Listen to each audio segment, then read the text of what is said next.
আমরা দীর্ঘ 6 মাস যে কাজটি করতে পারিনি, বৈষম্যবিরোধী ছাত্র আন্দোলন এবং নাফিজা ইসলাম সাকাফি, হাসান এনাম এরা আমাদেরকে একদিনের ভিতরে তা করে দিয়েছে।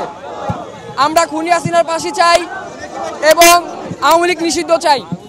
যারা আমার বাইশটাকে এভাবে মেরেছে, ওই সময়ে জুলাই আগস্ট মাসে যাত্রাবাড়ি থানায় যারা পুলিশ অফিসার বা কর্মচারী কর্মরত ছিল সবার নাম ছবি সহ প্রকাশ্যে এনে তাদেরকে আইনের আওতায় এনে তাদের বিচার সম্পন্ন করতে হবে।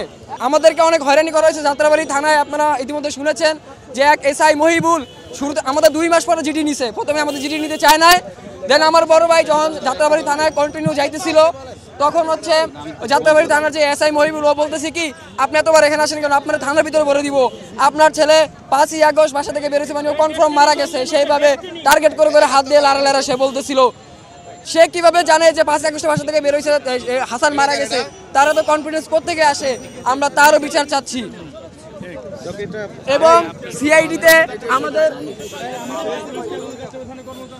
না ওই পুলিশ এখন যাত্রাবাড়ি থানা চলে গেছে এবং ওসিও আমাদেরকে অনেক ঘুরাইছে। যে আগের ওসি ছিল উনিও আমার ভাই কন্টিনিউ যাইতে উনি ঠিকমতো অফিসে আসতো না, সকালে যাইতো দুপুরে যেত, কোনো সময় ওই অফিস টাইমে পাওয়া যেত না।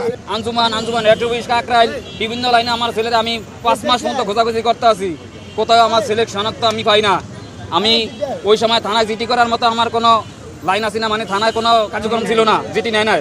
পরবর্তীতে 19 দিন পরে আমি যাত্রাবাড়ি থানায় জিটি করছি। আমার ছেলের সাথে 2টা ফোন ছিল, ফোনগুলো জানি কারা নিয়ে গেছে। আমি একবার ডিবি অফিসে, একবার সিআইডি অফিসে, একবার র্যাফের অফিসে, একবার আপনার থানায়, একবার ডিবিতে, মানে এরকম করে শুধু আমি দৌড়াইতে আছি। আর বিভিন্ন সপ্তাহ বাদে 5 দিন বাদে আমার ছেলেরে আমি এই ঢাকা মেডিকেল মর্গে খালি খুঁজতে আছি। মর্গে আইলে ওনারা কালা কালা কতগুলি ছবি দেয়, ওই ছবি দেখে আমরা শনাক্ত করতাম পারি না যে আমার ছেলে না আমার বাবা। কিন্তু এইটা একেবারে বুঝাইতাম না, মানে এমন কতগুলো ছবি মানে চিনাই যায় না। পরে বৈষম্য বিরোধী আন্দোলনের হাসান এনাম কাকা, এরপরে নাফিজা ইসলাম, আরও সমন্বয়ক যারা আছেন, উপদেষ্টা যারা আছেন, সবার মাধ্যমে 5 মাস 11-12 দিন পরে একটা করে বডি যখন ঢাকা মেডিকেল মর্গের থেকে লাশ বাইর করছে, তখন আমার ছেলে ওই পায়জামা, ওই পাঞ্জামি, ওই জাঙ্গা, ওই গেঞ্জি সব আমার এই ভাই শনাক্ত করছে। শনাক্ত করার পরকান দিয়া ওনারা দিতে চায় না, পরে আপনারা ডিএনএ দেওয়া লাগবো। ডিএনএ দেওয়ার পরে 1 মাস 1 দিন পরে ম্যাচিং হয়েছে।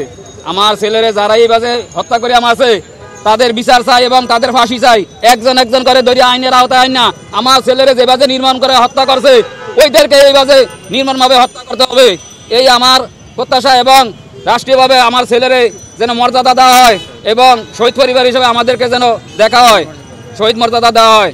আর আমার এক বড় ভাই কাউসার বাংলাদেশ ব্যাংকে চাকরি করে, উনি আমাদেরকে অনেক সহযোগিতা পরামর্শ করেছে। বোলা সদর কাছে আমার দেশের বাড়ি বোলা সদর কাছিয়া ইউনিয়ন।